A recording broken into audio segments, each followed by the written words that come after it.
You're welcome.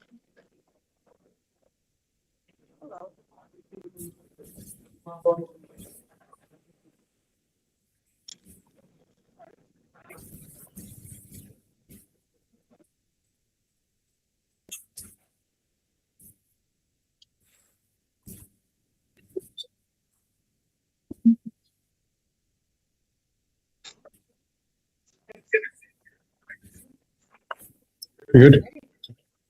All right, we'll call the open forum to order. We do have one speaker signed up, Rebecca Sutherland. I'm just going to read a statement here quickly, okay? All right. The ISD 318 school board shall provide a specific period of time where persons may address the school board on any topic, subject to the limitations of policy 206. All individual comments shall be less than 5 minutes. Any group of 5 or more persons must appoint one person to present the group's views to the board. Depending on the number of persons present, the school board chair reserves the right to set further time limits to allow participation within the board shall not allow negative comments in public session about individual employees or students. Specific factual information or recitation of existing policy may be furnished in response to inquiries, but the board shall not deliberate or decide regarding any issue that is not included on the agenda posted with the notice of the meeting. If there are more requests than time available, priority will be given to the persons that reside within the Grand Rapids Big Fork School District. All right, thank you. Hi, I'm Becca Sutherland. I'm the head volleyball coach for Grand Rapids and have been there since 2020. As you may or may not know, volleyball is currently one of the fastest growing sports in the nation. We field teams from 6th grade through 12th grade, and we continue to see record-breaking numbers. This past season, fall 2025, we actually had to completely rework our entire middle school program. We had 53 7th and 8th graders try out. We're not allowed to cut at the middle school level. So we essentially created an in-house team that only had inter scrimmages. They didn't have any games. They just played each other in order to try to give everybody the best experience, the most feedback. We probably had about 6 to 8 girls quit because they weren't happy with that. But with 39 6th graders, the 53 7th and 8th graders, we had 40 high schoolers. And then our spring program, we touched the 3rd through 5th graders. Our varsity players usually go and coach that. We're touching just under 200 students or athletes every year. And I would like to emphasize that we only have 6 players playing on the court. So we field pretty small teams, generally 14 to 15 girls on a team. Because of that interest, I wanted to shift into JO volleyball. So it's called Junior Olympics. It's an off-season sport generally run from January through April or May, depending on the team. In the Twin Cities, the metro area, club volleyball is elite. It's an exclusive industry. Families are paying upwards of $4,000 to be on a team. And it's not uncommon to actually have girls prefer their JO program compared to their high school because they have tryouts and they get to pick from a bunch of different schools and have a very competitive program, where high school you just kind of have what you have. When I played back in our club program is called Rapids Thunder Volleyball. It was built on a different philosophy. It was created to provide a local, highly affordable alternative so that our community's girls wouldn't have to travel to Duluth or the cities or pay the metro area prices just to keep playing the sport they love. We've never cut at the JO level either. So we've had girls in the past who got cut from fall and they continue to come play spring. We practice just twice a week. And they travel to 5 or 6 tournaments. It's clubs. There's no buses. The parents are commuting. They're bringing all their kids wherever they need to go. 12 years ago when I played, we consistently had 4 to 5 teams. This year we had 9. So we're having 9 to 10 teams. We're almost double the amount of girls that we're touching in the winter. In order to make this happen, we have to rent the gym. So our program this year got billed by the school district just about $6,500, which meant to absorb that cost, we had to charge each player an extra $95 to go to practice. And because it's an out-of-season sport, we're generally practicing from 7:30 to 9:30 at night, which is fine. We make that work. But I just came here today to talk about that. Every single one of our athletes is within our school district. So this year we had 99% in Grand Rapids, and we had one girl come down from Big Fork. Actually, it was her 3rd year, I believe, playing for our club program, which is super awesome. JO I think it's a necessity. So our team has had massive success. I've been coaching for 6 years. We've gone to state 4 times, which is truly the best experience for these girls. It only happens because they're putting in the work in the off season. Fall sports, as you know, are pretty short. They're maybe 3 months long, especially the younger athletes. So this is a time where they get to build, work on the fundamentals in an environment that has a lot less pressure. So I, of course, entirely understand that you have to have facility costs, but I just wanted to come tonight to share the data with you and that these rental invoices are being paid out of the pockets of our own families, that we're not an outside organization, that they're your students utilizing the spaces just to get better as athletes and leaders. So thank you for your time and your continued support of our athletes. Thank you, Rebecca.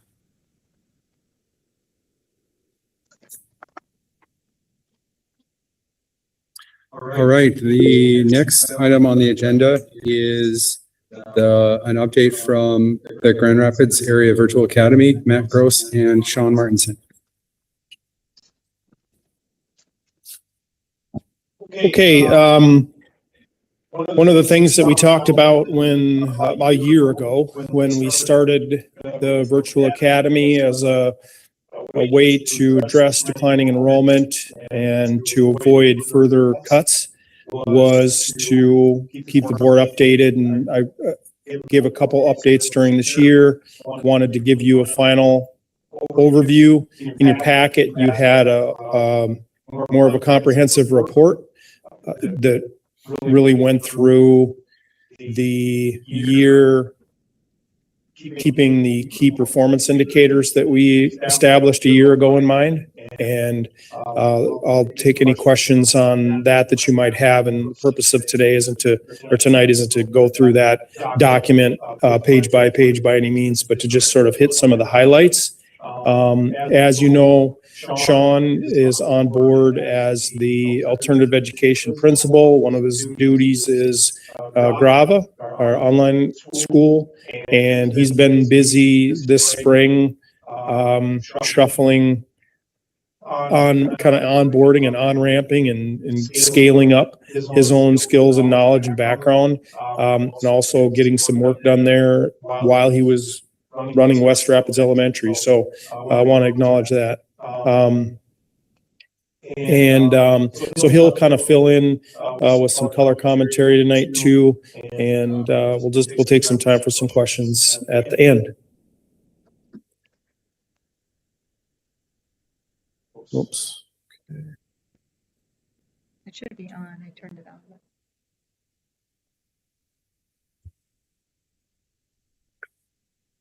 I think that stop sharing button is maybe getting in the way of what I need to do here.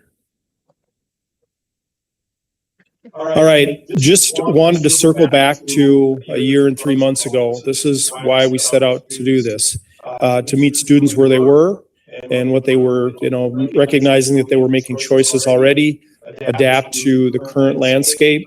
Minnesota was one of the first districts or states in the country to adopt an online learning law, and that was over 20 years ago now. We wanted to have some more control, accountability, if you will, consistency with the programming that our kids were accessing, our kids have been accessing. And then, the fourth one is really unavoidable, and I mentioned it, to increase enrollment. Our objective, as you can see there, wasn't about scouting out and running advertisements on TV and recruiting. That wasn't what our goal was in the first year. It was really about how do we find kids that have made choices other places because they didn't have any choices here, give them an option here, and see if there's a need.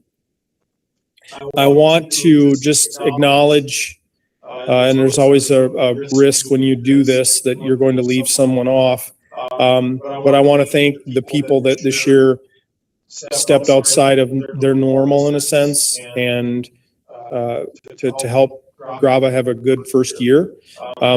As you might remember, the first year I asked 2 assistant principals, Andy Forbort, Clayton Linder, to sort of step up with leadership in Grava, and they willingly did and did a great job took on more. That didn't just affect them. It certainly did affect them a ton, but it also affected Darren Hofstad at the high school, having his assistant have other duties, and it affected Sean at West and affected Jill at East. So I want to acknowledge that. Christina and Linda in the enrollment office here, there was a lot of unknowns. Linda had to create new schools, an MDE system. So that was working different. And so I want to acknowledge that. Tech, I listed Rob. He was primarily a point of contact for Grava. Gage Fisher also, our tech director, big piece of that. Counseling staff. One of the things that we learned, and you saw in the report, I hope, and we'll talk about a little bit tonight, is the role of counselors and the role that they played, the role that they're going to need to play moving forward, just because they're a key cog in student support. Zach, in his role, had a lot, our students that are online, because they were full-time students of our own, they still had to do all the testing, the benchmark testing that's required by law. They still had to do the MCA testing that's required by law. And these are students that we may not see.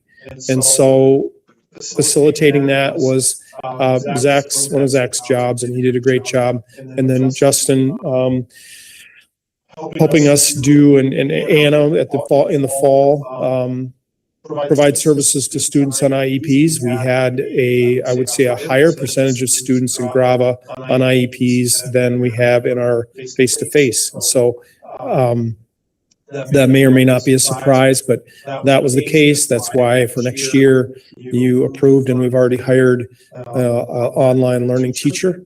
And want to acknowledge Julie too, ramping up and hoping to organize, and then the team at Imagine Learning as well. They've been really great partners to work with, and want to just point out again, as it happened, this is the same company that will be supporting us with our math curriculum. So that's I think a good opportunity. One of the things that happened is it scaled really fast. And so if you remember, our budget adjustment number was based on 40 students. That was a real conservative look at, and that was based on how many kids are online currently, how many are homeschooled, what percentage of those students could potentially return. And as you can see here, 137, that was the ADM. Now that is not 137 bodies. It might be, if two students had 0.5 of their enrollment in Grava, that would add up to one ADM. So that 137 is how many average daily memberships there were. Some of them were part-time students from our district. So about triple what we expected, more than triple what we expected. And that created some challenges. There's no way around that. This is a look, an overview of who the students were. Internal secondary transfers, that would be students that may have been at our high school previously, either one, Big Fork or Grand Rapids, that chose to move to Grava or partially maybe take a class or two through Grava. 49 students from outside the district's traditional pipeline. Those could be homeschool students. They could be students that had gone online and came back. They could be students in a local private school that took classes or most of their classes from Grava, but students that wouldn't necessarily typically have come to us. And then 11 students who are open enrolled. So this would be a student from another district that attended, that open enrolled into our district and then became a student of Grava. And, I heard a number of anecdotal stories about students that were really struggling for a variety of reasons, just like we have students struggling here, that Grava was a really good fit for and was kind of their last resort. And so we did have some of that. An overview of some of this data is repeated. 465 courses completed. One of the things that we can measure online, it's a little bit unique, and Sean will be sharing more of this data with you next year especially, but we can measure a student's achievement on the activities that they've completed, and we can also measure their achievement in the context of the whole course. And so there are two different measures of engagement or achievement. 86% of our students had progress towards their accomplishing credits. We had one of the things that we felt was important about our program was that students could stay connected to our school district. So 45 kids between Grand Rapids and Big Fork High Schools participated in high school activities. And if you remember back, our goal, our budget adjustment based on Grava was $300,000, and we exceeded that. That's the net impact, and I'll talk a little bit more about that. And there was more details in the report as well. 642 enrollments, that would be a student in a course. Completion rate 72%, average grade 73%. So right in that C range. I don't know how that compares to our face-to-face courses. That would be a data point I'm interested in knowing for next year. And so we'll work on that. So there's some comparable. One of the things that we found, and this isn't a surprise, but as we learn more, we're finding where the tipping point is with engagement. So if my memory's right, if we had a student that was engaged in the program for 40 hours, that was sort of where the pivot happened of them being successful or not. And as we knew, there would be students that engaged with Grava that weren't a great fit, or maybe they enrolled in an online program for the wrong reason. But what we are learning, and I think this shapes next year and what onboarding looks like, we can now talk to parents really specifically and students specifically about what it will take to be successful in an online environment. Sean, do you have anything to add so far? Okay. This is just, I kind of got ahead of myself a little bit, but engagement, time spent in the environment was a primary driver of student success. We can track minutes. That's something, again, we can't do in a face-to-face setting. We can track attendance, how many days a student might have showed up to school, but we can't necessarily track hours or minutes spent in the environment. And, obviously a student could turn their computer on and, game the system that way too, but it is an interesting data point. One of the other places that students participated was in prom and after prom activities, and also graduation. If you rewind back again a year to our policy, we established a policy where a resident student will graduate from the high school that's in the attendance boundary that they would have attended if they attended here. An open enrolled student can graduate from either high school. They just need to choose that. That's what our policy currently says. We did surveys in the fall and spring, and we need to do a deeper dive or get more responses in the surveys in the future, especially from students. What we did learn from the limited data that we got so far is that student or families really appreciated the flexibility and the support that the students got, but they were interested in connection, whether that was how are we onboarding families, how are we communicating with families, and how easily they could access their students' work. What are their kids working on? How do they know if they're staying on task and on making the progress that they need to make? So that's one of the things that families talked about. And I think it's going to be, again, one of the reasons why having someone whose job responsibilities are specific to tracking, monitoring progress will be really, really helpful. Well, as we were talking about it, I wasn't sure you wanted to jump in on next year. Anything that might have been like a negative, that's something that we're working on already. You had mentioned, maybe there are some kids that maybe shouldn't have been in that setting. I think one thing we've made an improvement on is in the onboarding process, even ahead of time, is a family could go online now and say, okay, my kid's in this grade. What courses would they participate in? What would the courses be? What should my home life look like? What should the setup look like? What's a sample schedule? And we didn't necessarily have that readily available before, where now even if you as a board member had somebody call and say, my kid's in a certain grade, what would they even offer? You could could say you could go to the Gravel website right now. You could see the exact course. The teacher of record might be different in the sense of who the final teacher is, but you could see the syllabus, you could see the standards, you could see the course outline, you could see what your year would look like. As a parent, you could drill into your section and go, is this a good fit for my kid? And there are some really pointed questions to ask. Like any setting, there might still be a parent or a family or a child that isn't in the right setting. I had that when I was at K2. I had that when I was at a high school before. I've had that in different settings. But the one thing, and we already have that improvement, it's already live, is if a parent were to say, like, what do I need to do for my kid to be successful? There are some very pointed things, and Matt had talked a little bit about the engagement, and I don't remember the number either, but the reality is if the child has the support, and the child, whether they're really independent or they really need a lot of help, if they have that support and they're continuing to chip away, they can be successful. There's a direct correlation between keeping up with the work, and it would be the same thing, like even that, you wouldn't know if I was talking about in person or online. There are some things they transfer really well. If you're an in-person student that keeps up with your work and you're attending and you're there and you're engaged, you're probably going to do a lot better than for a student that's not there, they're not engaged. So, I mean, I know we're probably not to that point yet, but from a district perspective, I've never seen a program or a district be more responsive so fast. Be like, okay, year one, we were looking for enrollment and we got it and we need to make some adjustments, and it's rolling really fast. So.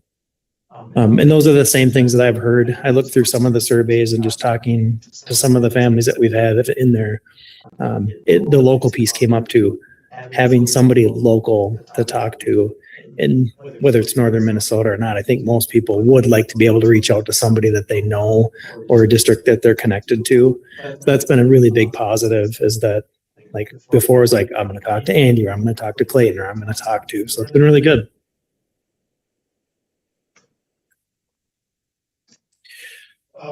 Financially, I mentioned the net financial impact. This again is based on the basic formula allowance of $7,481 per student. The revenue based on 137 students is a little over $1 million. We had $342,000 in costs. That's the cost of teaching those 137 students, the curriculum, the platform, etc. That there's an assumption there, and so that 75% of the students would have stayed elsewhere or attended elsewhere. We have a financial breakdown. Obviously, if all of them would have left, not all students would have left. We have a model where 50% of the students would have left, and 75% based on conversations with Andy, and 90%, actually more than 90% of the students, 6% of the students were secondary. His estimate is that the number is well over 90% of the students would have left if we wouldn't have had an option. And so 75% is a very conservative assumption, and that puts us at that 427,000. With that said, our average revenue per pupil is not $7,481. That's only the base formula. Our average revenue per pupil is $16,809 from fiscal 25. So if we're looking at the net impact of our actual revenue per kid, it's over $1 million. So I think from a financial perspective, we proved the concept that that was a good decision to move forward. It did save the district from making reductions last spring. It did help us retain and return students, and had a financial benefit to our district. Some things we learned, and Sean hit on a few of these, and you saw some of these in the family feedback. Orientation matters. Onboarding is critical. And again, when I talk about Sean working in two kind of roles in the same time, if you went to our Gravel website, you'd see a whole different built out set now than you saw a year ago or 6 months ago. And so a lot has gone into that already. There's even a video there. So that's really neat. Attendance is one of the things that we still need to drill into. And Sean's been working with Ross Resources to define more concretely, well, what does it mean to be truant in an asynchronous online program? This isn't like a 15-day where a student drops. We also know if a kid's not engaged in it, they're going to be struggling. And so we need to have those safety nets in place And we have some resources to put towards that through our Achievement Integration Grant to help with truancy. Elementary students need something different. That probably is no surprise either. Those younger learners really need somebody at home that imagine Edgenuity calls a learning coach. It's usually their parent. It's sort of monitoring. Are you making progress? Are you doing your work? Kind of monitoring that. They just don't have the independence that they need. And the fourth one is growth outpaced our systems. When you grow 300% faster than you expected, that meant that the assistant principal model quickly became overwhelmed, really. And Andy did a good job. Clayton did a good job, but it was a lot to try to balance that with their other full-time duties. It created dynamics with student accountability and counseling, like who's making sure that our credit checks are happening and the kids are in the right courses and those types of things. So we learned a lot there, and you'll see in a minute that the focus of year 2 is going to be about building systems. So year one, I think we'll talk about that as developing proof of concept. I think we did that. Year 2 is about proof of systems. Can we build the systems that can support success, accountability, quality? Some things that are, we're moving forward with. Obviously, the alternative ed principle is a big piece to support that. Again, I think you can see from the net financial impact. More than covers the cost of that alternative ed principal. And as a reminder, only a portion of that really needs to be coded to online, because part of that role also is responsible for the area learning center, where part of it will be coded, and the task and education center as well. So I think that's going to be a huge improvement and benefit to the program and smooth out some of the rough edges that we ran into. Truancy sports, I already mentioned. This year where teachers are going to become more involved, and our plan from the very beginning has been a real soft start.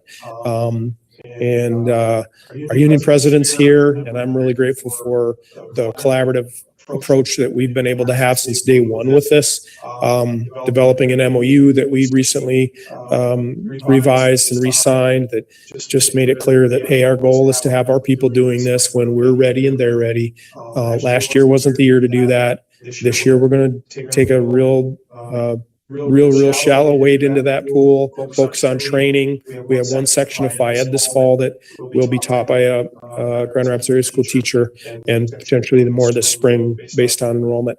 And then again, the role of counselors and how we ramp that up. This is our vision for year 2. And scaling up from what we did before to more long-term and sustainable. One of the big changes is adding that enrollment pathway on the right.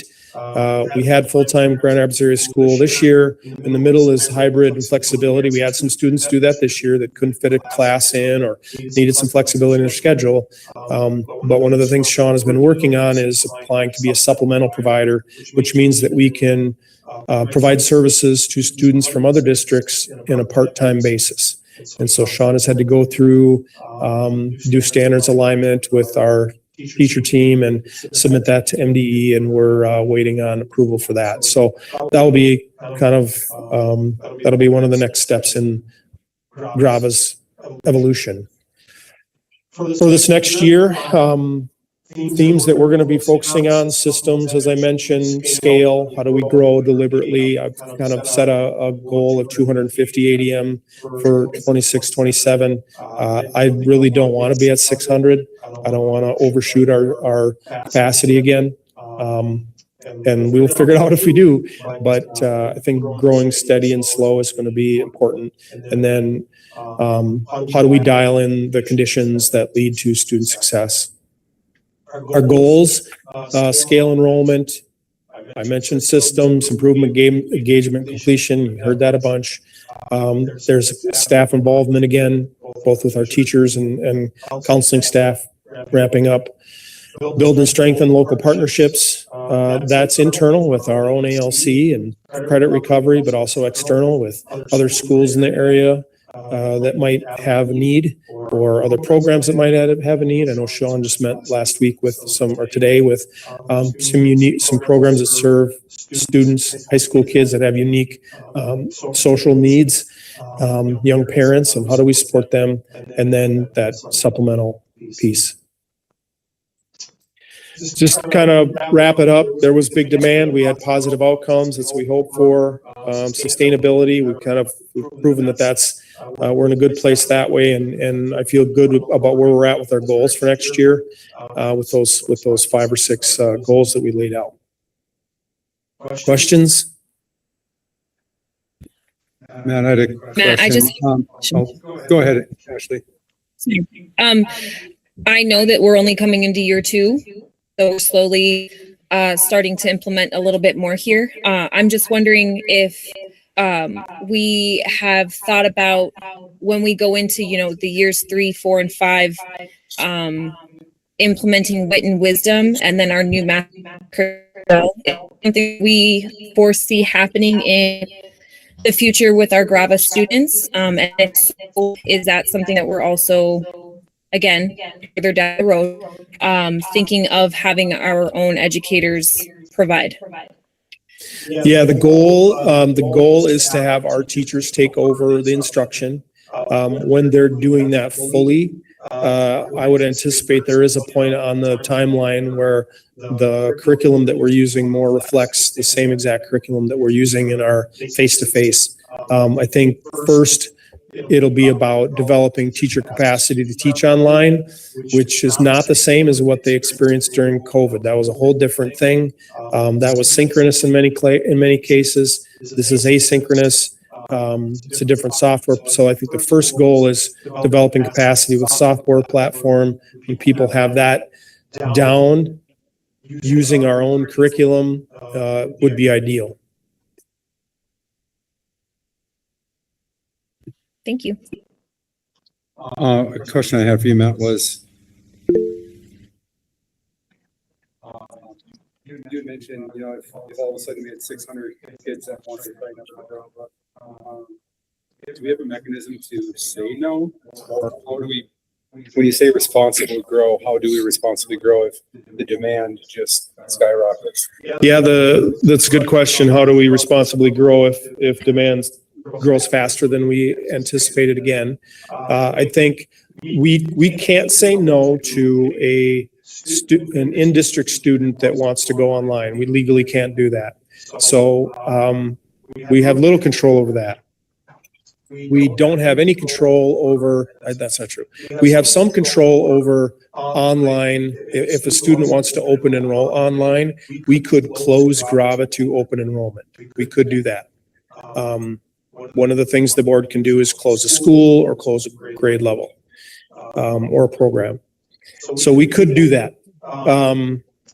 The supplemental one would be the easiest one to shut down, is to not take students any supplemental. So we could do that without a lot of problems.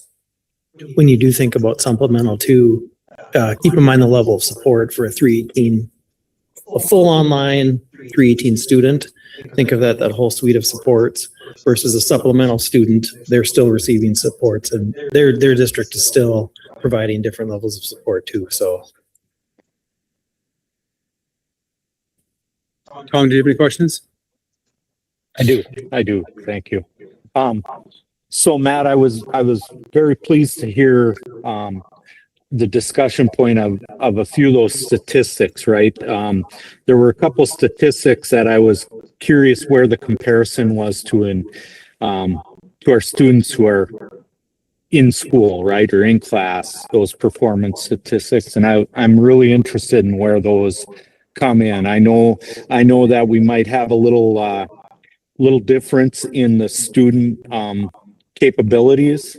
But I would like to see those, and I was glad to hear you mention that.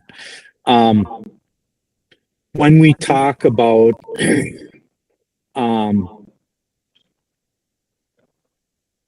as we look at this, I mean, I love that it helps our district financially, right? But I can't stress enough how important it is that we're still doing justice to the students, right? And that performance is there. And I think we're trying to do that, right? When I look at a couple of the flags there, one of the things that was mentioned in the report was that, in regards to elementary, we really aren't seeing we can't trust the stats there the way it looked, just because there wasn't, it seems like there was a lot of changeover. Is there any comment on what we can do to that, I guess, any thoughts on that yet? Yeah, I appreciate the comments about the data and your insight that we're not talking about a random sample of students that are in Grava, right? Like, students are choosing an online program because there's something that's not working for them. So, but I do, like you said, I do think that data's would be useful for comparison. I think to the second question, we identified that elementary kids need something different. And I know one of the things Sean's talked about is looking at how do we support students through other teachers that might use their duty time to check in with a group of kids. Just like we have a program called Check and Connect at the elementary school, where a teacher during their duty is checking in with kids to see how they're doing.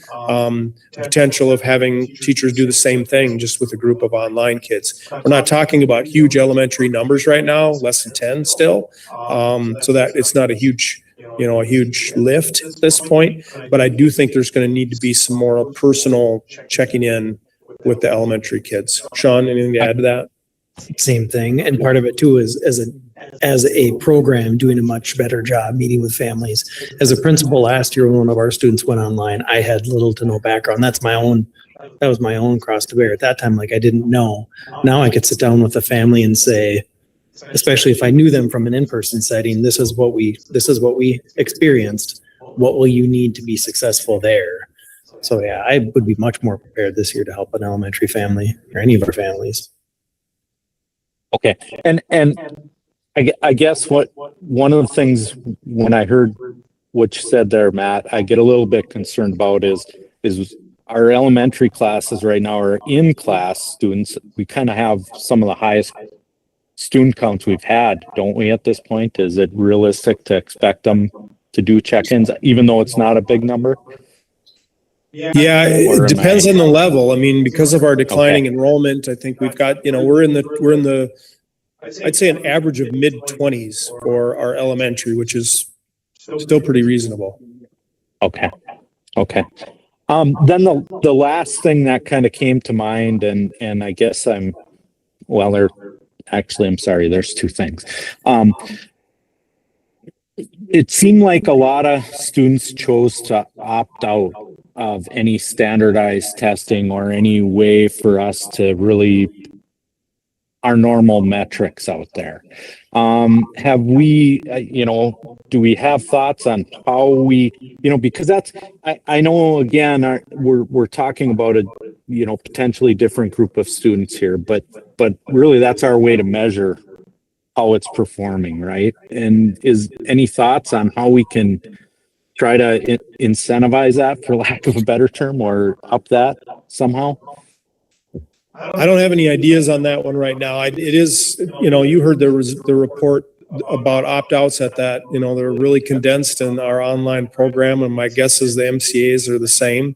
I don't have any ideas on that now, but I do think it would be good, especially, and maybe even if it was, I don't want to say even if, but getting the benchmarking data, I think would be really, really helpful.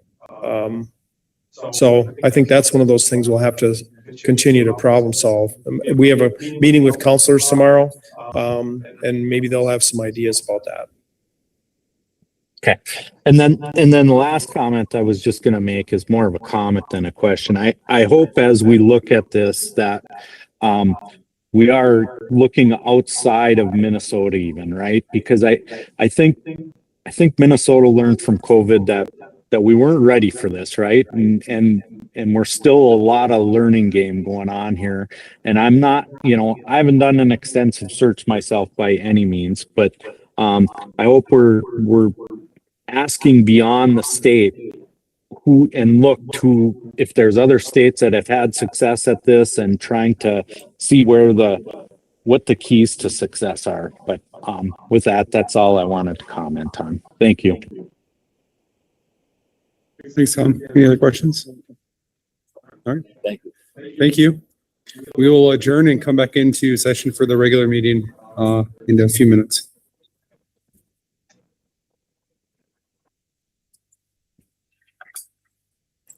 Whenever you're ready, we can start. We're good. Thank you.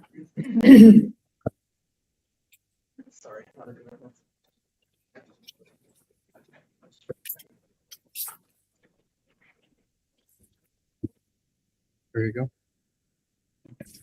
All right, we'll call this regular session of the school board meeting to order. Please stand for the pledge.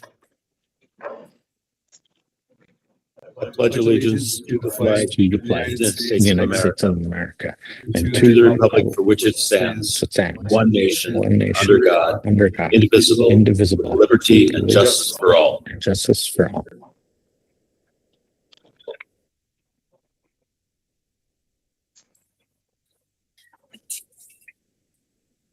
All right, with a couple of our members attending remotely, just a reminder that all votes will be roll call votes. The first item on the agenda tonight is the approval of the agenda. Do I have a motion? So moved, David. Moved by David, Second by Mark. second by Mark. Any discussion? Hearing none. Julie, can we get a roll call vote?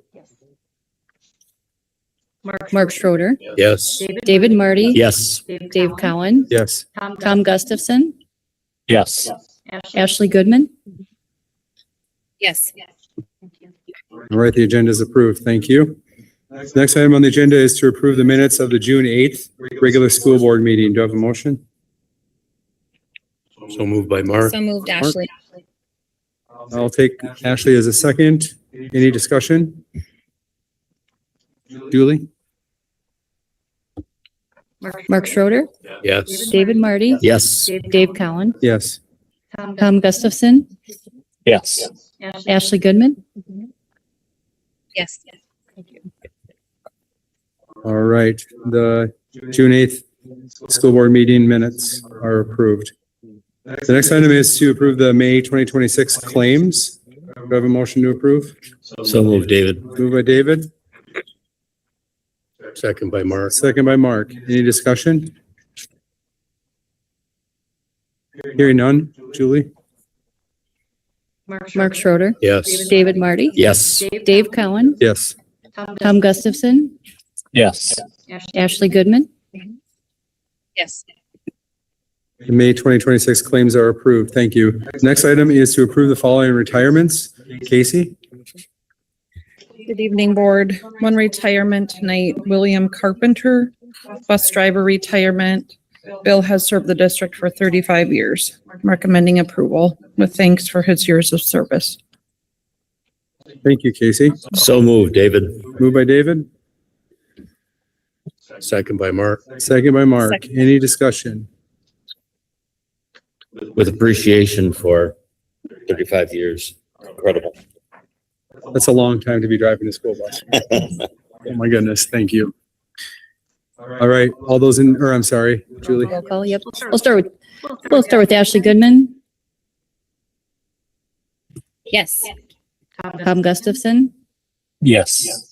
Dave Cowan, Yes, David Marty. Yes. Mark Schroeder. Yes. all right. William Carpenter's retirement is approved with our thanks and gratitude. The next item is to approve the consent agenda. Do I have a motion to approve? So moved by Mark. Moved by Mark, I'll second it then. second by Ashley. No discussion needed. Julie? All right, Ashley Goodman, Yes. Tom Gustafson, Yes. Dave Cowan. Yes, David Marty, Yes. Mark Schroeder. Yes. the consent agenda is approved. Thank you. The next item is to approve the permission to post for an early childhood special education teacher, Casey. Thank you. You have a request before you to post for a teacher in early childhood special education. There's some rationale listed there from Special Services Director Justin Sundquist.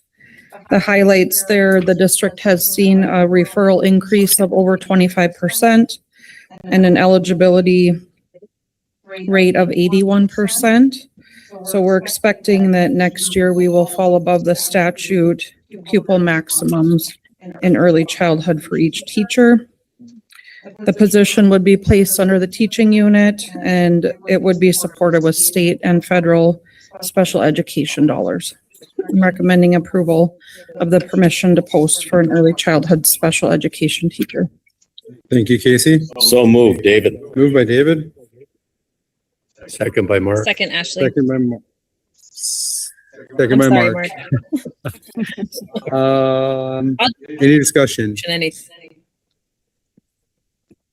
Hearing none. Julie? Ashley Goodman, Yes.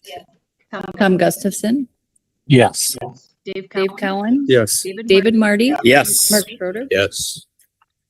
All right, the permission to post for the early childhood special education teacher is approved. The next item is to approve the 2025-2027 principal contract. Casey? The summary of the principal agreement is before you for 25 to 27 fiscal years. There is no base salary increase for 25, 26, similar to the other units, a one-time stipend, which is around 1.5% of base pay, 2,000 per principal, or 2,300 if placed in a HSA. A 2.25% base salary increase for 26, 27. Increase in a reimbursement available for property damage due to employment. And then some minor revisions to the salary schedule, removing an assistant director of special ed we no longer have, adding the alternative education principal, and removing that first step or that starting base pay. I'm recommending approval of the settlement between the principals unit and the district for 25 to 27. Have a motion to approve? So moved by Mark. Moved by Mark,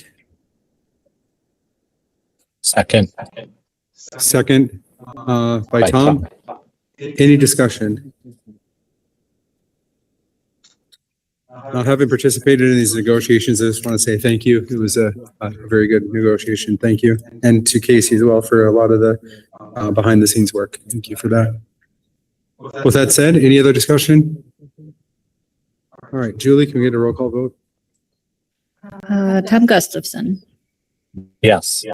Ashley Goodman, Yes. Mark Schroeder, Yes. David Marty. Yes. And Dave Cowan. Yes. The 2025 to 2027 principal contract is approved. The next item is to approve the 2025 to 2027 director contract. Casey? Thank you. Similarly, we have the director contract for 25, 27. The highlights include no base salary increase for 25, 26 with a one-time stipend of 1.5% of base wages, a 2.25% base wage increase for 26, 27. Beginning in 26, 27, some reclassifications of the 6 directors based on market data. Group 1 will include 2 positions with a 4,000 increase. Group 2 will include 2 positions with a 2,000 increase. Group 3 would include 2 positions with no adjustment and no change to the 6 coordinators in that unit. Increase of 500 for the match for 26, 27 to line up with similar agreements, and an increase in life insurance from 50,000 to 100,000. I'm recommending approval of the director unit contract for 25, 27. We have a motion to approve? So moved by Mark. Moved by Mark, Second. Second by Ashley. second by Tom. Any discussion? Hearing none. Julie, can we get a roll call vote? Dave Cowan, Yes. David Marty, Yes. Mark Schroeder, Yes. Ashley Goodman, Yes. Tom Gustafson. Yes. All right, the 2025, 2027 director contract is approved. Thank you. Thank you. Next item on the agenda is to approve the lease agreement with North Homes Incorporated for space. Alex. Thank you, Mr. Chair. The district leases space at the Itascan Education Center from North Homes in order to serve our students there. Before you is a 3-year contract from September 1, 2026 through August 30th, 2029. There is a slight cost increase due to a slight increase in space being leased. However, the base pay per square foot remains the same at $17.75 a square foot, and the total contract cost of $19,383. I am recommending approval. Thank you, Alex. Do I have a motion to approve? So moved, David. Moved by David, Second by Mark. second by Mark. Any discussion? Hearing none. Julie, can we get a roll call vote? Ashley Goodman, Yes. Tom Gustafson, Yes. Dave Cowan, Yes. David Marty, Yes. Mark Schroeder. Yes. The lease agreement with North Homes for space at the Itascan Education Center is approved. Thanks, Alex. The next item is to approve the proposed fiscal 2027 budget. Alex. Thank you, Mr. Chair. I do have a brief presentation. I know the board has been involved in discussions throughout the spring, so I'll move through it quickly, but feel free to jump in with any questions.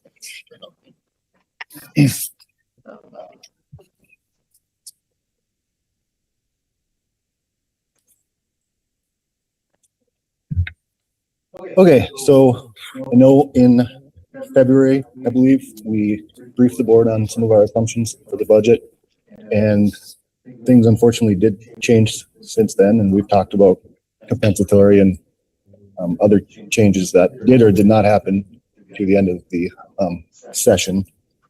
Thank you. So, but we shuffled a few things around, and we'll be okay for next year. But so I'm just going to go through this short presentation. So the budget goals, and this is what you saw last year as well, but stewardship of resources, having a balanced general fund budget, maintaining a fund balance in accordance with the board policy, building community awareness, trust, confidence, and confidence regarding district finances, and improve school safety processes and procedures. Evidence of progress. A lot of this has happened before my time here, but we were able to have a mostly balanced budget in fiscal year 23, 24, 25, and now 26. The district met its own self-imposed policy for fund balance maintenance at the end of fiscal year 24. It has since dipped down a little bit, but we're still hovering right around that 10%. The district sold all of its excess property except one piece of property. And then education of the public through referendum work and the forward committee. And there's been a lot of communication efforts with our community to build trust. And then the reduction of leases as listed there.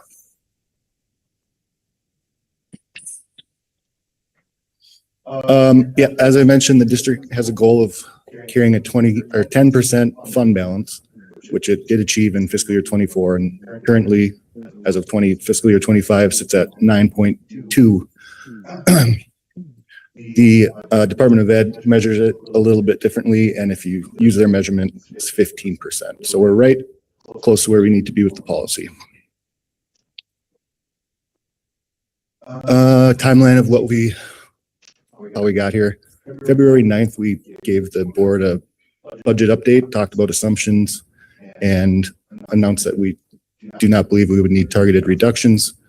On February 24th, we had a budget presentation with all staff. And March and April, administration discussed staffing, other considerations. We got more information with regards to our health insurance. May 18th, the legislative session ended, and we know how that turned out. So June 9th, Matt and I talked about some adjustments and how we're going to handle the loss and compensatory. And that's when we talked about not purchasing a bus, and we adjusted our curriculum budget for next year, and that's how we got to where we're going here. And then tonight, we're adopting the fiscal year 27 budget. This is just enrollment history for your information. As everyone knows, enrollment drives our funding, and it's very important to continue to keep an eye on it. Actually, it's been fairly stable. We use 3,685 for our development of this budget, and we hope that it comes in higher than that. But we do have some smaller class sizes coming in at the kindergarten and first grade level. So this is the summary of the general fund budget that I'm recommending to approve. You can see total revenues of just over 68 million and total expenses of 71.5 million for a deficit of 3,538,000. I know that number really pops out, and we're going to talk a little bit more about how that is going to look different. Any questions so far?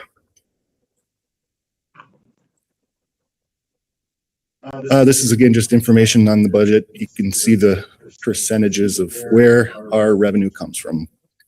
By far, the bulk of our revenue, it comes in the form of state aid, and about 10 to 12% comes from local taxes, and a small chunk from federal and other districts and tuition and fees.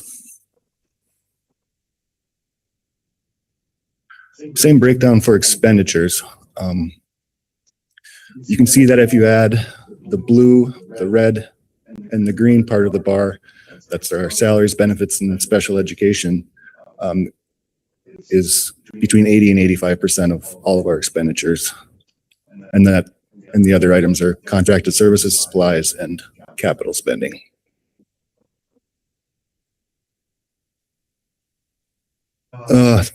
Probably pretty small to see, but that's a history of our budget, and interesting to look at post-COVID when inflation went crazy. You can see that how quickly our costs have gone up since then, from inflation and high healthcare costs.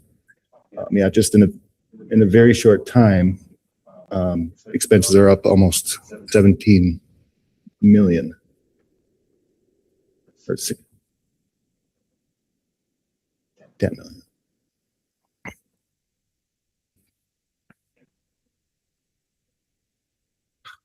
So back to the deficit from a couple slides ago.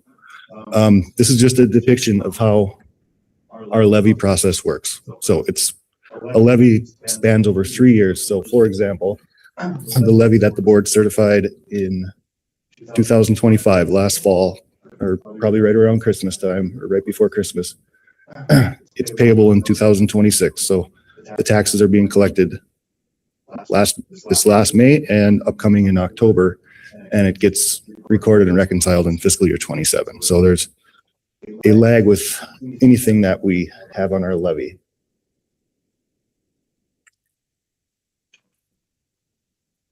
So the arrows are pointing to two important numbers on this in the budget.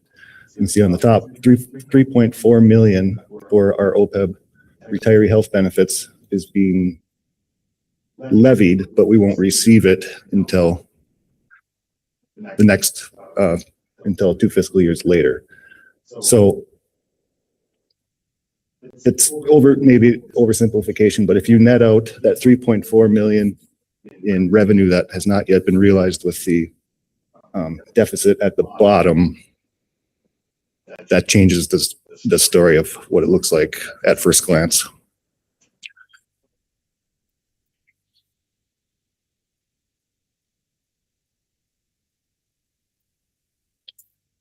So, and again, the very bottom number here, it kind of catches your eye, but let me just go through quickly.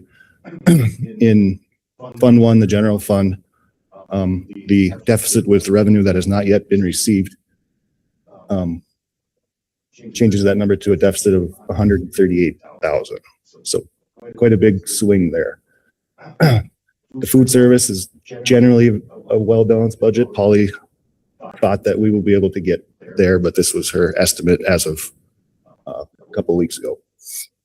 Community service is a balanced budget. Debt service, we don't really have a lot of control. All the debt schedules are set. We take in more revenue to 5% more than the actual cost of the debt service payments in case there's default on property tax. And the health insurance fund went up in both revenue and expenditures because of the healthcare increase of 15.5% for fiscal year 27. The OPEB Health Insurance Trust also skews the bottom line because there is no revenue coming in other than in the form of interest earnings. Then that is the 130,000. Tentatively planning to draw another 2 million for our OPEB costs. So that negative almost 9 million skews that bottom number as well. That makes sense?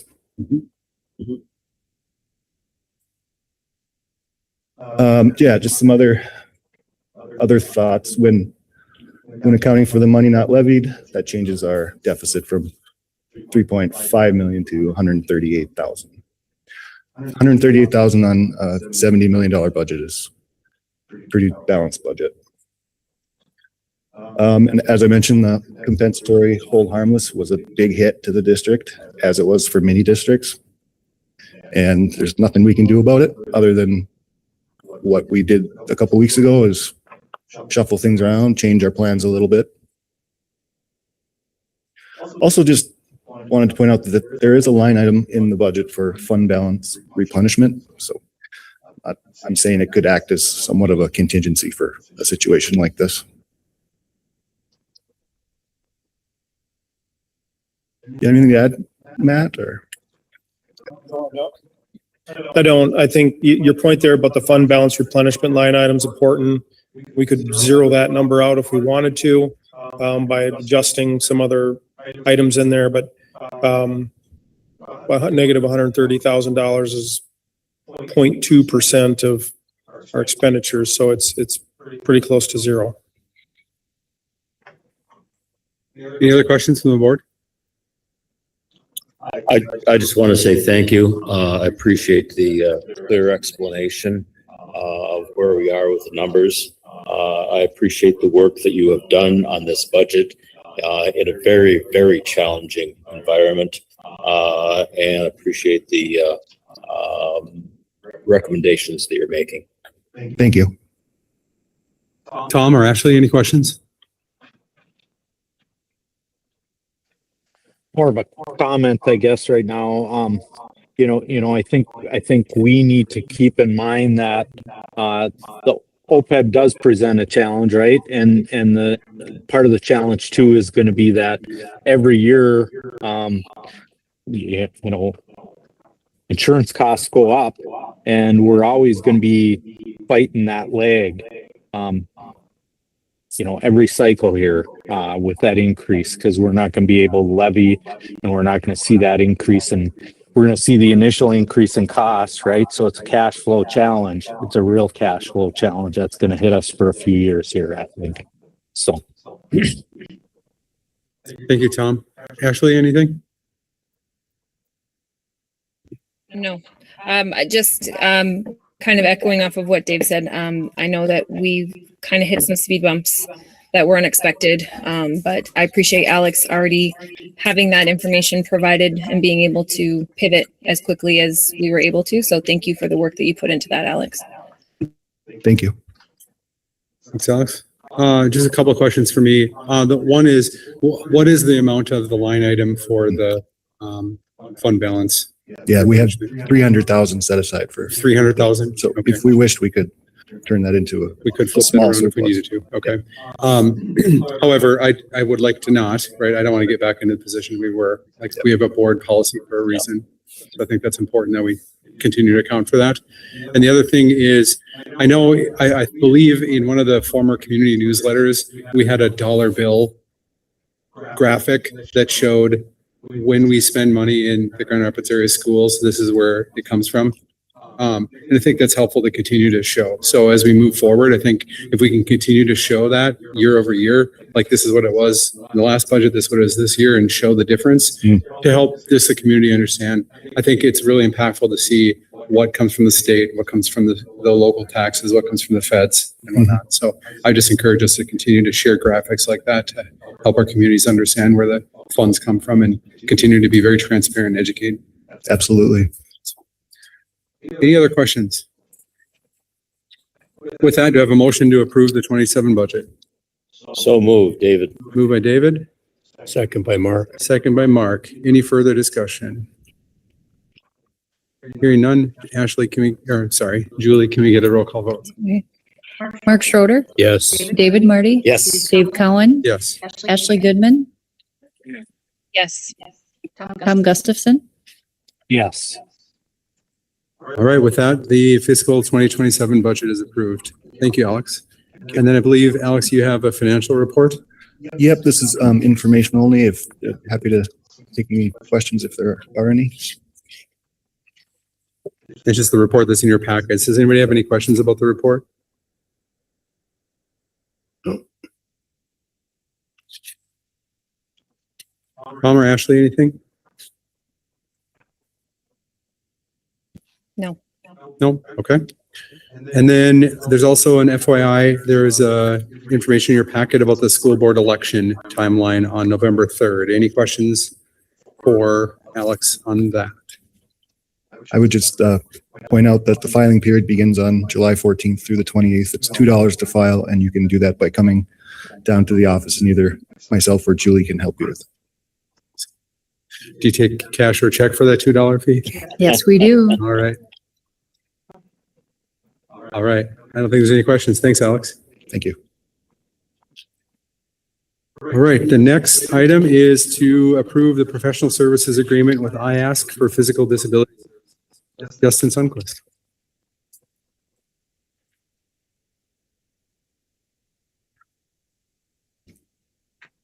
Hi, thank you, Mr. Chair. So this is a service agreement that we've had with IASC Special Education Cooperative for several years now. It allows us to retain a 1.0 FTE in a low incidence area. It's a difficult license to come by, so we share those services with our IASC partners. So I'm recommending approval for this professional services agreement. Thank you, Justin. Do I have a motion to approve? Motion to approve by Mark. Mark, Second, David. second by David. Any discussion? Hearing none. Julie, can we get a roll call vote? Dave Cowan, Yes. David Marty. Yes. Mark Schroeder. Yes. Tom Gustafson, Yes. Ashley Goodman. Yes. All right. The professional services agreement with IASC for physical disability services is approved. Next item is to approve the professional services agreement with IASC for hearing disability services. Justin. Again, similar situation. We're just sharing a very unique service to our IASC partners. Lowers our own costs while also sharing those services with them. So moved, David. Moved by David, Second by Mark. second by Mark. Any discussion? Thank you. Hearing none, or outside of here, thank you. Can we get a roll call vote, Julie? Yep, Ashley Goodman, Yes. Tom Gustafson, Yes. Mark Schroeder, Yes. David Marty. Yes. Dave Cowan. Yes. All right, the professional services agreement with IASC for hearing disability services is approved. Next item is to approve the business services agreement with ISD 319 Nashua Keewatin Schools. Alex. Thank you. Yes, this is a 2-year agreement beginning on July 1st, 2026 through June 30th of 2028. It's been a successful partnership for the last several years. The cost increase is 4% in year 1 and 4% in year 2 to offset the cost increase of the staff here in Grand Rapids to provide the business services. I recommend approval. Do you have a motion to approve? So moved by Mark. Moved by Mark. Second, David. Second by David. Any discussion? I appreciate this partnership. I think it's a wise use of resources in our region, and it is financially responsible for all. I would agree with David. And I guess a question I would just have for Matt is, how is our staff feeling? Knowing that we've been doing this for a while, is our staff generally supportive of continuing this? And are they able to continue to keep up with the responsibilities they have in addition to these? I think there's no question that it is additional work and difficult, challenging. We have really good team players in our business and HR departments. So I think, they would all indicate, yeah, it's hard to balance. It's hard to do. It's complicated to be in. I mean, you'll see in the next contract, they're in 3 different districts work. So I think they would all say it's complex, it's difficult, it's challenging. But I think they also understand the big picture of why we did this in the first place, beyond just relationships. I mean, and I would, I guess Casey and Alex are both here too. I'd be curious to know what they would add to that. I would say just what you said. It's very busy and there's a lot going on, but nobody complains and they find a way to get it done. So. We learned a lot from the district. So we have great people. So a good partnership. Well, with our gratitude, I think, thank you from the district for what you're doing to help us, both our district and their districts. With that, Julie, can we get a roll call vote? Dave Cowan, Yes. David Marty. Yes. Mark Schroeder, Yes. Tom Gustafson, Yes. Ashley Goodman. Yes. All right, the business services agreement with ISD 319 Nashua Kewanee is approved. The next item is to approve the fiscal host agreement with ISD 6070 IASC. Alex? Thank you. Yes, this is a similar agreement, a 2-year agreement beginning July 1st, 2026 through June 30th, 2028. The cost increase for this contract is 10% for the term of the contract. It is my understanding that the fee has not increased in a number of years. So we're increasing the cost to cover our increases, just as the prior contract. I recommend approval. All right, can I get a motion to approve? So moved, David. Moved by David, Second by Mark. second by Mark. Any discussion? Hearing none, can I get a roll call vote, Julie? Ashley Goodman, Yes. Tom Gustafson, Yes. Mark Schroeder. Yes. David Marty. Yes. Dave Cowan. Yes. That the the fiscal host agreement with IASC is approved. The next item is to approve the 2026-2027 Minnesota Rural Education Membership. Matt? In your package, you'll see the information and costs to continue to be a member of MREA. This has been a longstanding membership that we participated in. It has a base fee and then adjusts based on pupils. I really value our membership in MREA. Not only do they provide a lot of information to us that's specific to rural schools, but their advocacy is very, very effective. If you look at some of the things on the advocacy list there, MREA was a key organization in leading or advocating for those efforts and getting across the finish line. So I think it's a very good investment and I would recommend approval. All right, can I get a motion to approve? So moved by Mark. Moved by Mark, Second, David. second by David. Any discussion? I would echo Matt's comments about the value of this organization as an advocacy organization and providing us a lot of information for the school board for our programs and development. Any further discussion? Just one comment I had. It doesn't really necessarily apply to this membership, but for an item that's only $2,500, does this require board action because of membership, or why can it fall under the purview of the superintendent? I just don't know. That's a good question. I don't know the answer to that. Yeah. I think we've always done, it's always come to the board. It probably could. Probably could. We could, yeah. Right. Yeah. Okay. With that, can I get a roll call vote? Yep. Dave Cowan, Yes. David Marty. Yes. Mark Schroeder, Yes. Ashley Goodman, Yes. Mark Gustafson. Gustafson, Tom yes. Gustafson, I'm sorry, I said Mark. No problem. No problem. All right, with that, the membership in the Minnesota Rural Education Association is approved. Next item is board reports. Let's start online. Tom? Well, I was able to participate in the online session we had with Big Fork Advisory Group where we talked about communication again and we're working with an outside consultant. I think things went well there. There were some good ideas thrown out. And that's all I have. All right. Thanks, Tom. Ashley? I was able to participate in our policy review committee meeting.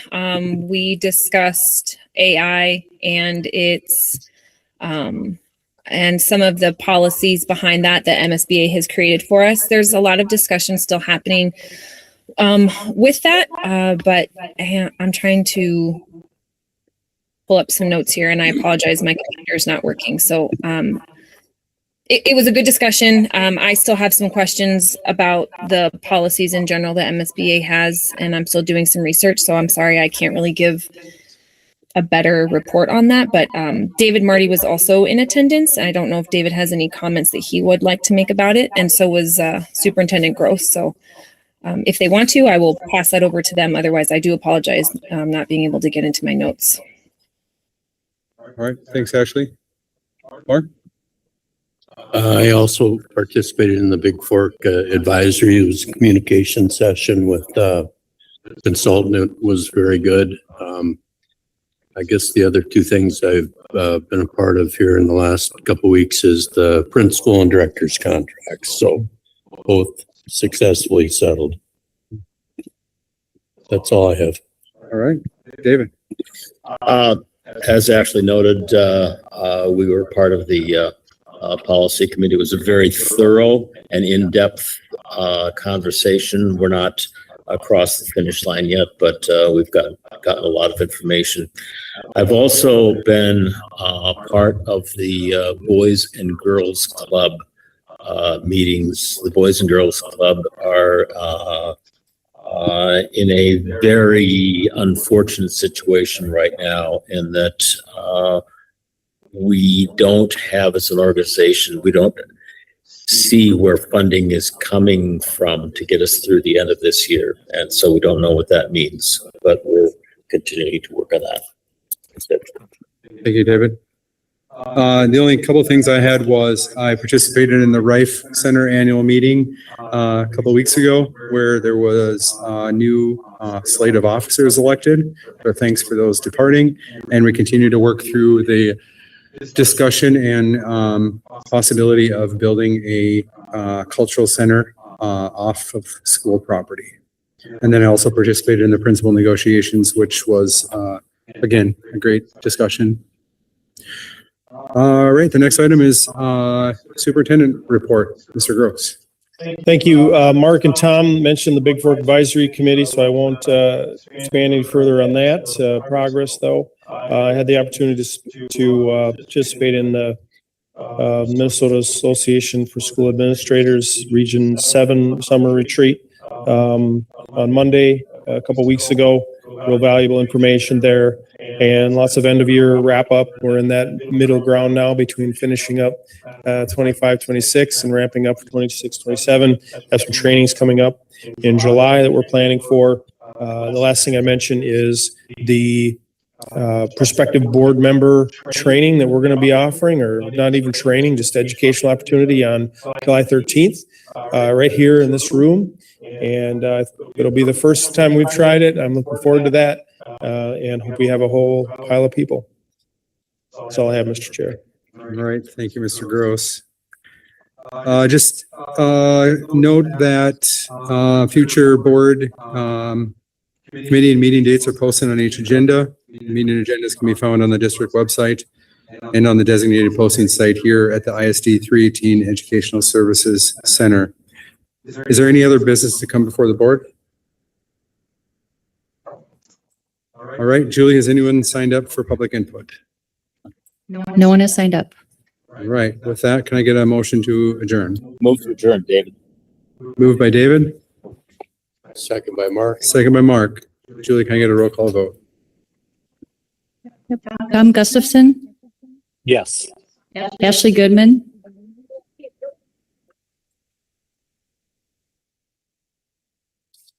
she must have lost, yeah, She that's already okay. adjourned. Mark Schroeder, Yes. Dave Marty, and Dave Cohen. Yes, we're adjourned. Dave, thank you.